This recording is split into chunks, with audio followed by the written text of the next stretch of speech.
Nick speaking, and welcome to this video. Right, another learning curve video for you today, and in this video we're going to look at Hormagaunts.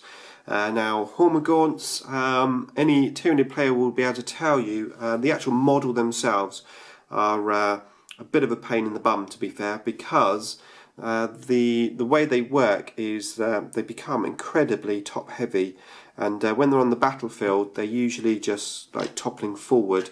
Now you'll notice that mine don't do that, and the reason for that is I've gone in underneath and I put little pieces of metal. Now these are just the offcuts to some of my metal models, but they're just in there at the back, and that just sort of weighs them down. It works really well. Alternatively to that, you could put some green stuff in there, like I've done on that one.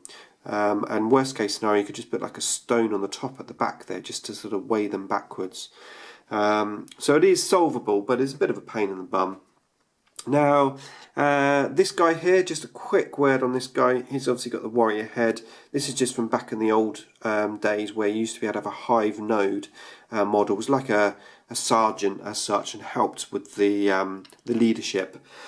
Right, okay, anyway, let's have a closer look at these. So, just like their brother, the Termagant, these gaunts come in unit sizes of 10 to 30, but they are 1 point more, so 5 points per mini.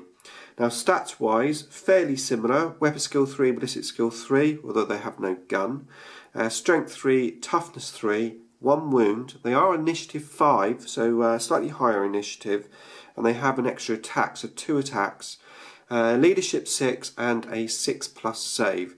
Now, leadership 6, and of course they are not a synapse creature, so you really want to be watching out for that and make sure that you've got these guys in synapse. Now they have moved through cover, just like the Gants, which is very useful, and on top of that they've got bounding leap, which effectively gives them an extra 3-inch run on top of your normal run dice. And of course they have fleet, so you can re-roll your run dice and have a 3 extra inches. Plus, of course, you can re-roll your assault dice, which is really useful.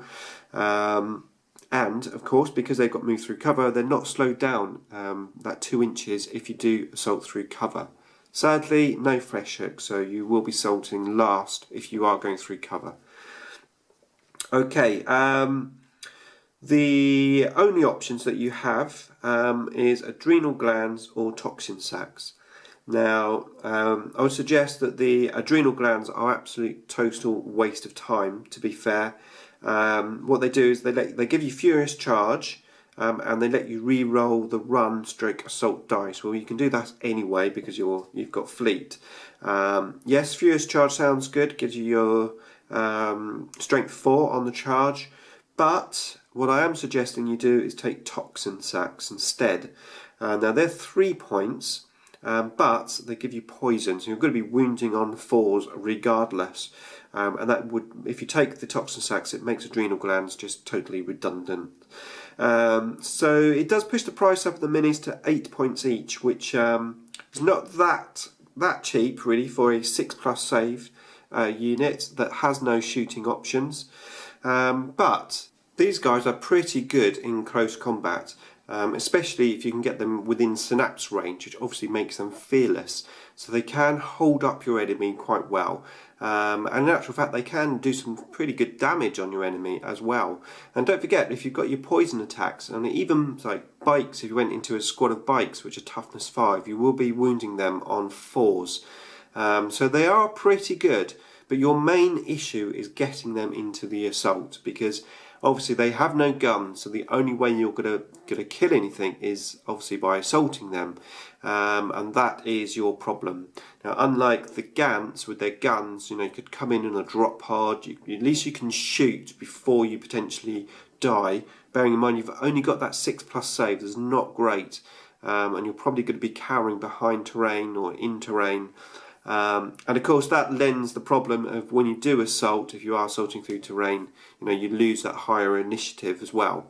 But putting all that aside, what you need to do to make these guys survive long enough to actually get into the assault is take the right units to go around them. So I wouldn't necessarily advise that you have, like, if you're going for more of a monstrous creature type unit with warriors and stuff, you know, just having a single squad of these guys really isn't going to do a great deal. Yes, your enemy probably will ignore them for a little while, assuming you're not charging them forward in their face. But as soon as you start charging forward, they're going to shoot them, and they're going to wipe them out. 6+ save, useless.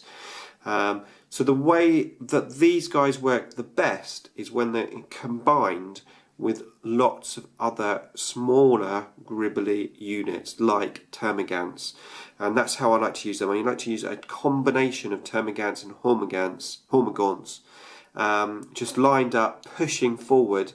Now these guys here, I would generally keep them behind a screen of Gants, and probably even Gants with a smaller gun, rather than putting the points into the bigger gun. So that keeps that front unit really, really cheap, potentially, obviously, giving these guys time to hopefully get into the assault.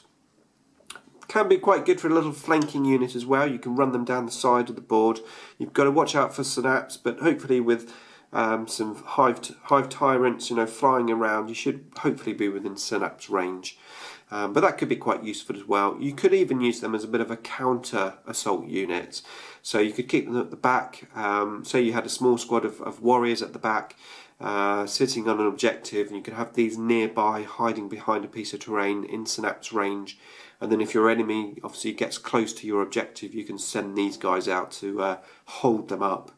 So they do have some options within the game. But on the whole, I think really you're probably going to be taking the Termagant over the Hormagaunt.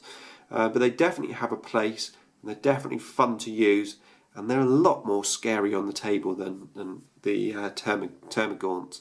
I mean, seeing these guys on the table, a couple of big squads of them with their scything talons, just looks pretty scary. Indeed, yes. Okay, so I think that's it for these guys. As usual, thanks for watching, and I'll see you in the next video.